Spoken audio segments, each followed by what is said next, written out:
Friends, we are gathered here today to talk a little bit about a very important part of the whole speech process, and that is the actual delivery of the speech. The delivery of your speech is so incredibly important. How you say it, what you look like when you're saying it, what you emphasize, when you emphasize it, all that is so incredibly important. In fact, Stephen Lucas, who wrote your book, has written a lot of different editions of that same book, of your speech book. In a prior edition, I don't know if it's in this one or not, but in a prior edition, he says this, that you have the content of what you say, and then you have what they call nonverbals. That is the nonverbal presentation, how you say it, how you emphasize it, and all of that. He said that a study has been done that shows that as far as the meaning that people get from speech, that 93% of it is from nonverbal communication, leaving 7% of it all the research and the content. Now, I'm not sure if that's right or not, and people argue with that, but I will say this, that a lot of people do recognize that what we do with our self, what we do with our person, what we do with our face, what we do with our voice, the choices that we make a huge difference in whether people hear us, whether they believe us, what they do with our speech. So let me start out like this. Hear this beautiful poem. When in disgrace with fortune and man's eyes, I all alone beweep my outcast state, and trouble deaf heaven with my bootless cries. I look upon myself and curse my fate, wishing me like to one more rich in hope, featured like him with friends possessed, desiring this man's art and that one's scope, with what I most enjoy, contented least. Yet in these thoughts myself almost despising, haply I think on thee, and then my state, like to the lark, arising at break of day from southern earth, sings hymns at heaven's gates. For thy sweet love remembered such wealth brings, that then I scorn to trade my state with kings. What? Well, first of all, I'm going to ask you, and I would ask for feedback. Does anybody recognize this? Does anybody know where this is from? The answer is it is from Shakespeare. It is the 29th sonnet. I thought he wrote 150 sonnets.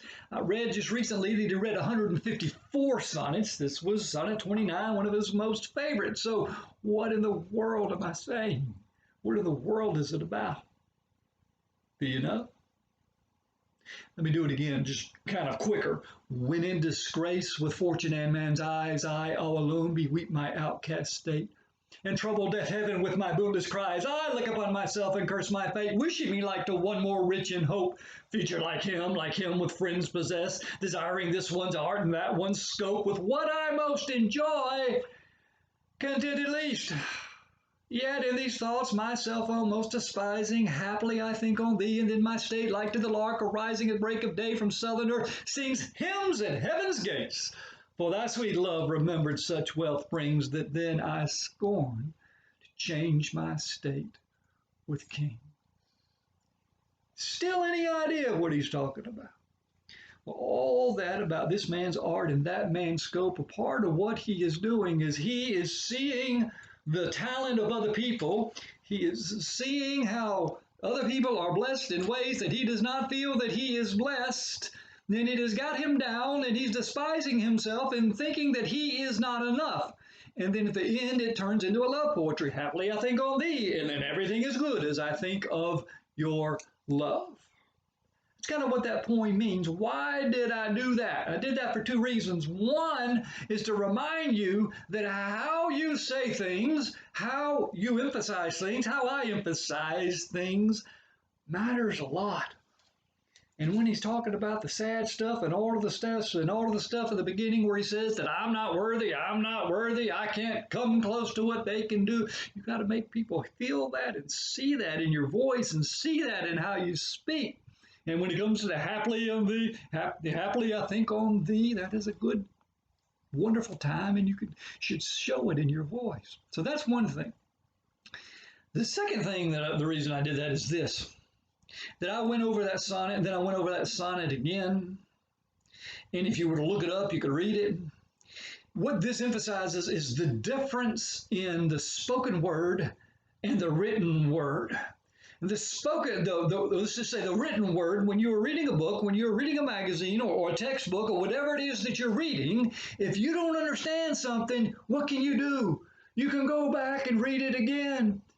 Everybody has stories of times where they've been reading the book in bed and they've been reading it and fall asleep and they wake back up and have no idea what's going on, have to turn a couple of pages back and start over again. With the written word, you can do that. With the spoken word, you cannot. See, here's the thing. With the spoken word, usually once you have said it, they either get it or they don't. Now, this thing right here is changing that a bit, in that so many things are being recorded and so many things are being remembered and things of that nature. So it may be changing a little bit, but just in general, here's the thing. In general, once you have said it, you have one opportunity to make a difference. You have one opportunity to make a difference, and to get your voice heard. Now, let me give you another point. Probably don't know this one either. It goes like this. It all comes so easy, all the loving you gave me, the feelings we shared. I still can remember how you touched me so tender, you told me you cared. We had a once in a lifetime, but I just didn't see it until it was gone. Second once in a lifetime, maybe too much to ask, but I swear from now on, if ever you're in my arms again, this time, it's a little too high for me, this time I'll love you much better. If ever you're in my arms again, this time I'll hold you forever. This time will never end. Second verse, might as well. Hey, I'm in it this far. Let's go to the second verse. I'm seeing clearly how I still need you near me. I still love you so. There's something between us that won't ever leave us as long as you know. We had a once in a lifetime, but I just didn't see it till my life fell apart. Second once in a lifetime, maybe too much to ask, but I swear from the heart, if ever you're in my arms again, this time I'll love you much better. If ever you're in my arms again, this time I'll love you forever. This time I'll never end. 1987, a gentleman named Peabo Bryson sang that song. He may have written that song as well. He is from Greenville, South Carolina, which I didn't know till recently, a place where I grew up. Peabo Bryson, if ever you're in my arms again. Now, compare that poem to the first poem. First poem, I read that, and you're shaking your head saying, what is he doing? I don't really understand that. Second poem, in the form of a song, you probably had, well, I don't know that you'd heard it before, but it made sense. It made sense because it had some rhythm to it. It made some sense because of the language it used. It made some sense because of the repetition there. You come to the verse of the chorus again. If ever you're in my arms again. Okay, you say, I get it. I get it. Two different poems, both of them having ended up being love poems, one way or the other. Two different poems, spoken different ways, with different language. What this is saying is that our nonverbal communication, how we deliver the message, makes a whole huge bit of difference in what people hear and how they receive the message. Now, I'm looking at chapter 13 of our textbook.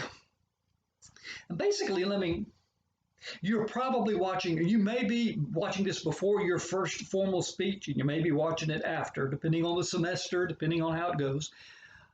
But let me give you sort of what I've come. This is not in your textbook. What I've come to believe are the sort of the stages. Not necessarily that everybody goes through these stages, but the stages of a college speech communication public speaker. When they come into class, some start out where they have the note cards and they're scared and they can't lift their eyes from the note cards. and they read what is on the note cards, and they read what is on the note cards, and they read what is on the note cards, and they read it very monotone and very, very fast, trying to get to the end. And I understand that because this is a scary thing. Public speaking is a scary thing. We have talked about that before, that of all of the things that scare people, public speaking is deemed to be number one. And I understand that, but that's how some people start.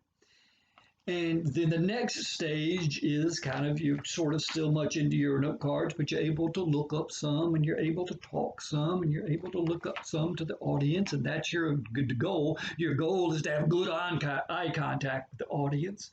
And I tell folks if they're trying to get from this stage blah, blah, blah, blah, blah, to the stage where they can look up and see the audience, some at least to start with that eye contact. What you do is with the stories that you tell. You don't need to have your note cards all up in your face when you're telling the stories, particularly when you're telling the story that's your story. You don't need that. You know the story. You know the narrative. You know how it goes. Look up at your audience and tell them that story. So, okay, that's sort of the second stage where you're able to start looking up some and look at the audience some. The third stage, as I've seen it, it's where you're pretty much able, and you still use your note cards a lot, maybe too much, but you're able to talk at least in sort of a normal tone, sort of the normal tone that you'd go home and talk to your siblings or talk to your mom or dad or your friends or whatever, just your normal talk. And that is a big progression from where we started, from having the note cards up at your face and not being able to see or hear. Anyway. So now the fourth progression is when you are able to start, well, kind of what I did with Sonnet 29, when you're able to start using your voice better, using your appearance better, using what they call your vocals better to emphasize more what is important. And all that to say is that when you're saying something funny, you should look different and sound different than when you say something sad. When you're given a whole bunch of facts, you should probably sound different than when you're given a narrative or telling a story, trying to emphasize it to us or trying to get us to feel something. We'll talk about that again in a few minutes, but should be different. And then you got the fifth stage. After you're able to do that, you're able to kind of use your vocal some. Sort of the fifth stage, I say, is this. It's taking over the speaking situation, taking charge of the room, using your content and using your research and using your credibility and using your nonverbals and using your voice and using all that you have and that all that is within you in order to what? In order to make it so that people can't help but listen to you. That they can't help but listen to you. So that's the fifth stage. I'm making these up. This is just what I've observed. I'm making these up. But the fourth and the fifth stage, you might get to in this class. You might not get to in this class. You might not get to for a number of years, but keep working on it because it is important. Now, going back to the book, they talk about different forms or methods of delivery. One of those is a manuscript. That is to speak from a manuscript. As you know, I give a little talk every Sunday morning. And you've probably figured that out. And I sort of have a debate with some others who have those little talks at Sunday morning because, especially on Sunday mornings, you'll see a lot of people with a big old manuscript right here. And they're reading from the manuscript. And they might have some good verbals and they might have all kinds of things, but they're reading word from their manuscript. And what I say to that, my argument to that is that reading from a manuscript is not giving a speech. Reading from a manuscript is basically reading something that is written rather than speaking something that you have studied. So manuscript's very important. When every single word is very important, it can be important and it's a good thing to use sometimes. We're not using that in this class. We're not using a manuscript. We're not having all of the outline written on your note cards. We're not doing that. If you have PowerPoints, or you're going to have PowerPoints, whether you show them here or not, but you're not going to have them up on all the words up on your PowerPoints. We're not doing that. So but still, manuscript is one way. Another way to present your speech is memorization. I don't really recommend, it's not terrible. I don't necessarily recommend it I don't memorize my little speech on Sunday mornings. I don't use notes, but I don't memorize it. I sort of internalize it. But the thing is, if you get off of your memorization, if you jump off somewhere and you've not internalized it, then you might be kind of stuck a bit. So we don't do that. In this class, I would encourage you not to, though. Honestly, if you practice enough, and we'll talk about practice in a few minutes, if you practice enough, you will accidentally have memorized some parts of that, which helps with the eye contact, which helps you be able to engage the audience a little bit better. Third kind of speech is an impromptu speech. And if this were, I don't know if this is a 12-week, 16-week course we're in, we'll probably have a chance to do impromptu speeches. If it is not, we won't have a chance. But impromptu speeches are the ones that you usually give. Impromptu speeches are ones where you have very little time to research and very little time to plan. And you've just got to organize your thoughts and come out with it. And then the fourth kind of speech is extemporaneous. So that's what we're doing. Extemporaneous speech is that you have done your research. You've done a lot of research.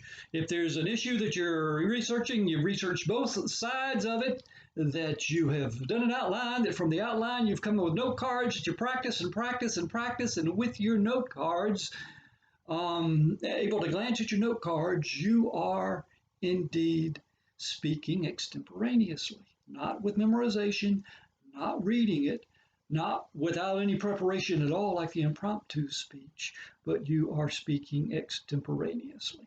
That is our goal here. Now, what do we not want to do in speaking? One of the things we don't want to do is we don't want to distract.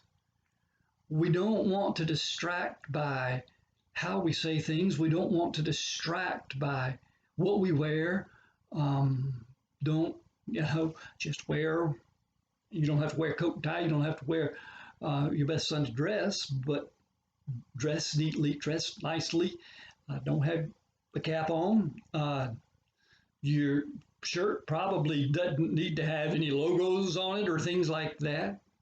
Your goal is not to distract. Now, how else do we distract sometimes? Sometimes we distract with, if we were in class, I would ask you that, and I would ask you to come back with me for some things, but we're not in class right now. So how do we distract? Sometimes we distract with too many vocal fillers, the ums and the ers that we don't know we're doing. One of the things we're going to do in this class is we're going to do what you call, before we do our formal speech, we're going to do a first run, a practice of the formal speech. And when I do that, I'm going to listen to that, and I'm going to encourage you to go back and listen to that, because you don't know you're going and all that much unless you hear or see yourself doing that. So that is part of it. Another kind of a different kind of why we do vocal fillers? We use vocal fillers because we are afraid of something. We're afraid of silence. We don't want there to be any dead time. We don't want there to be any silent time. And so we fill that time that could be silent time with something, with something. The second thing that I've seen, another thing that I've seen people do, trying not, well, I don't know if they do this because they're scared of the silence or what, but I've seen people, okay, you come up with the line, you say the line, and then you get to the line where the period would be, and you don't have a period, you have an and. And so they were going down the street, and they saw this guy, and the other guy came up, and the guy said hello to them, and they asked the guy, could they borrow his gas, or could they borrow any money, and the guy looked scary and didn't know what to do. Where they would come to the end of a sentence, they would say and it ends up one huge run-on sentence. I know that, well, William Faulkner, I believe, had a sentence. I don't remember how many words it was, but it went like 3 or 4 pages. That was a run-on sentence. We need you to come to the end of a sentence and then begin a new sentence, and without all of those ands. I'm trying to think of what else detracts us. Lip snack macking. I was watching this was 4 years ago, 8 years ago, I don't know how many years ago it was, but one of the people who, I don't know if they were running from office or they were family of those running from office, but they were standing there and giving their speech, and they were going between every sentence. And I said, no, that is so incredibly distracting. You should be better than that. Another thing that is distracting, people have note cards on the little cards. Sometimes people will take the note cards and they'll knock them on, be nervous and knock them on the table or on the podium in front of them. It goes, knock, knock, knock, knock, knock, knock. I said, no, that is awfully distracting. Another thing that will surprise you is that if you are, and we're not doing it necessarily here, hopefully you'll be able to show me your PowerPoint, but a lot of times people are surprised by the PowerPoint, and the PowerPoint is a distraction for them. And even if they're not looking at the note cards, they'll be staring at the PowerPoint. Can't do that. That is a huge distraction. And I'll tell you another distraction. Another distraction is when somebody turns their back to the audience. And sometimes that'll happen when you're trying to point out a PowerPoint. So you're trying to a PowerPoint over here. If your person is looking over here, then you've turned your back to them, and you really don't want to do that in a public speaking situation. What else? Extra movement. You can't see my feet right now, but extra movement. I've seen a speech where a guy kept going back and forth like this, like he was playing tennis and waiting for the serve, going back and forth and back and forth. Extra movement, extra hand motions. I have a lot of hand motions in my speech, but when I speak, but extra hand motions. So those are some of the things. Those are some of the things that that we don't even think about in the way we use our voice. We don't even think about them, but they are distracting and they are difficult and they take away from the power, from the meaning, from the chance of success of our speech. Now, as I've just said that, the power, the meaning, the chance of success, what I have done there is I have I don't know if I have this to tell you or not, but as you are doing your speech, as you are giving a speech and preparing a speech, sometimes repetition of the same phrase, like whenever you're in my arms again, or sometimes repetition of the same phrase, like Martin Luther King Jr., I have a dream. I have a dream one day. Now I have a dream one day. I have a dream. Sometimes that repetition, because when you have that repetition, and if you say it right, people might get in the rhythm with you. People might know what to expect. It's just oftentimes it can be a good method. Now, let me teach you something that's not in the book that I learned somewhere else. It is called the idea of primacy, Primacy, primacy and recency. Recency, something like that. Primacy and recency. It's a real thing. You can look it up. You can Google it. What it says is basically this, that people are most likely to remember what you say first. That's what they're going to remember best, what you say first, the primacy. The first thing you say is what they're going to remember. The last part of it is that people will remember second best what you say last. What that means is that what you say first, attention getter or whatever it is, however you open it up, is incredibly important because that's what they're going to remember. It's kind of like, okay, back when I was an attorney, you give a closing argument, and what do they do in a closing argument? Well, they go up and they say, well, ladies and gentlemen of the jury, thank you so much for your time with us today. I know we've taken you away from your family, and I know that you've paid close attention, and I thank you for that. Because of you, this whole judicial process can run. Without you, there would be no judicial process. I want to thank you for giving us that time. Well, that's great and that is wonderful. The problem is that in saying all of that stuff that has nothing to do with your case, you have just blown your primacy. You've just given your primacy away. So here's what I did one time. Okay, let me explain the case to you. I only do this one time. The case is this. The case was that there was an older woman who was a passenger in a car. And the car was in a car wash. Now, there was a car behind them waiting to go into the car wash, and those people were our clients. We were representing them. But the car behind went a little bit too early and just barely rolled and barely tapped the car in front of it. So the lady in the car in front of it just barely tapped it. No damage. The shock absorbers didn't even absorb any shock. There was hardly any shock. And so after that accident, after that incident, I'll call it, the lady claims, oh, I have all kinds of injuries, all kinds of back injuries before that. So there are a couple of things that you can do to find the truth. One of the things you can do to find the truth is take depositions. The other thing you can do to find the truth is to get their medical records, get their prior medical records. And so we did that on that occasion. So, okay, let me set this up. I don't know if I'll go over the camera or not, but here's your chair I'm going to sit in. Okay, so I'm sitting right here in my chair waiting for my turn to go. Sitting here in my chair. Can you still see me? Yeah. I'm sitting in my chair and I'm being good. And then the other guy's talking, and the other guy's talking, and the other guy's talking, and he's giving his final argument that, oh, she was injured and had all of these injuries, and she never had these injuries before, and all of that. And then I was getting fired up as he was saying all this. And so he gets done, and what do? On this occasion, I get up and I say, credibility. It's all about credibility. It's all about who you believe.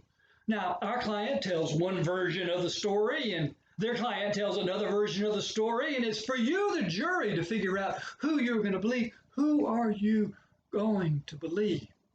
Now, what did Miss So-and-so tell you? She said that after this day that she went to the doctor and she went to the chiropractor and had all of this back injury.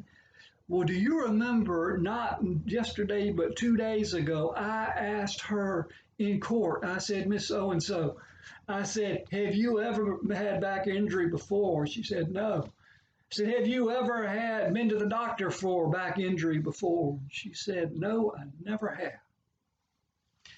And then, don't you remember that I talked to you that, and then 6 months before that, don't you remember when I told you about the deposition? I asked her the same questions, and she said, no, never had any back injury. No, I never been to the doctor for back injury or for back pain. Well, ladies and gentlemen of the jury, who are you going to believe? When you go back to the jury room, ask for these records, because these are her medical records. And what do they show? They show that 3 months before this incident, she went to the doctor complaining of back pain. They show that 6 months before this incident, she went to the doctor complaining of back pains. They say that 8 months before this incident, she went to the doctor with back pains. That a year and a half before this incident, that a year and 7 months before this incident, that 2 years before this incident, all the way back, I've got 9 or 10 different incidences where she went to the doctor complaining about back pain before this incident. So tell me, ladies and gentlemen of the jury, who are you going to believe? And then you get into, ladies and gentlemen, thank you so much for your attention, and you get into all of that stuff, but at least you have used recently, at least you, and I got to find my notes again. I just slammed my notes on this thing and I lost them. At least you have used that primacy. You only have one chance to use that primacy in every speech. You might as well use it well. Another thing. See where I have this schedule. Okay. We talk about rate and volume. One of the comments that I often give, that I'll always give on feedback from speeches, as I say, take care of your rate and your volume. Use your voice better. Use your voice better. And part of what I mean by that is what I was doing on Sonnet 29, is I was emphasizing some things or other. But let me tell you a story. It is a story of retirement. Most of you who are hearing this are sort of getting now into the money earning stages of your life. You're going, you've had jobs, you know what it is to earn money, but you're hoping after the school at some period of time to kind of get a career job, to get a better paying job. And so it's not going to be long before you get into that. You're going to be thinking about retirement. And retirement's going to come. And that's okay. Retirement's going to come. And there are a lot of people who work hard and who plan a great deal for retirement. And sometimes it works out and sometimes it doesn't work out. Let me tell you this story. It was a funeral story, actually. Some funerals are happy, some funerals are sad. This one was sad. So you've got the husband and the wife, and they had been together. They had been married for 40, 45 years. They'd started out with nothing, started out with no money, started out with no education, started out with nothing. And gradually, one got some more education, and then the other got some more education, and they were working every odd job in their different jobs. Finally, they got into careers, and they worked as hard as they could, and they did the best that they could, and they climbed in their chosen fields. They had kids and raised the kids, and all of that went well. But all of this time, they're working as hard as they can, and they were always waiting for that time of retirement, because during that time of retirement, they were going to have some times for themselves to do some of the things that they wanted to do.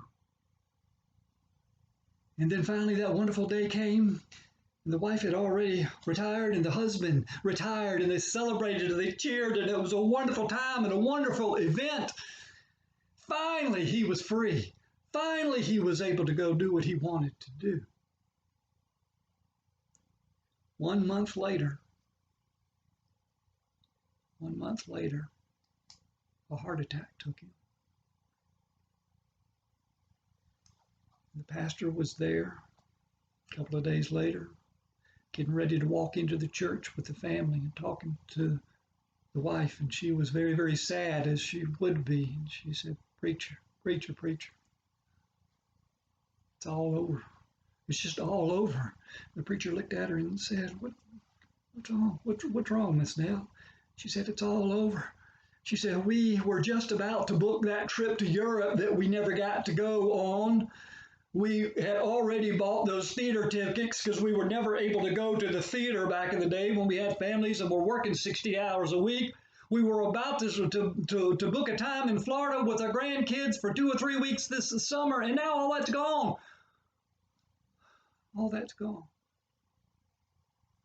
All that's gone."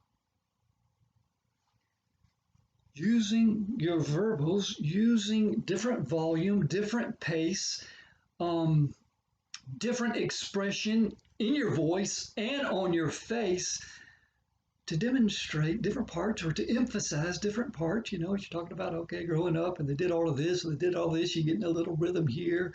And then you get into the joy of, oh, we celebrated, and oh, we graduated. No, we celebrated or graduated. We retired, and that's a wonderful thing. And then you get to the death and all the sadness of the death. A part of being able to get to that fourth stage or that fifth stage, a part of the ability to be able to command a room, is not to be an actor. We're not called to be an actor. What actors do, all due respect, wonderful respect to them, but what like a play actor is supposed to do is they're supposed to take on a role and make you, for that 2 hours or that 3 hours or whatever, make you believe that they are that other person, that they are the person that they are portraying. That's not what we're called to do when we're giving public speeches. When we're public speaking, we are called to be ourself, but we are called to be our best self. And a part of that best self may borrow some things from theater. It may borrow using our voice, using our expression, using our verbal expression and facial expression and body expression to help us make the point. I guess the only other thing I have written, no, I got some other things. I don't know what's down here. One of the other things that I have written down here is the power of the narrative, the power of the story. Facts are wonderful. Your researched facts are absolutely crucial. But people remember all the time on Sunday mornings, you know, I'll tell a story, and people will remember the story a whole lot longer than anything else that I said. Something about our brain, I believe, likes the narrative and can follow the narrative. So don't be afraid to use the narrative to use your stories, to tell your stories. If they're personal stories, then you will know when you're ready to tell them and when you're not. And a first year speech class might not be the time you want to tell them. You will know when that time is. But use the narratives, use your stories in your speech. What else? This is a scary thing, and people are scared when they do that. A lot of people are scared the first time they do it. A lot of people are scared after they've been doing it for 4 or 5 years. Here's what I can tell you. I can tell you that all of your classmates here, or all the people you're going to do your speech in front of at home, or all your classmates in school, they want you to succeed.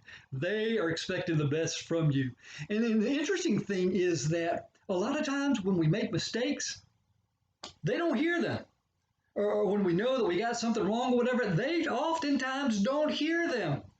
They don't notice. And know this, that like everything else, it gets better with practice. It gets better with practice. Throughout this semester, throughout your lifetime, you'll probably have a lot of time to practice. Keep practicing, keep getting better.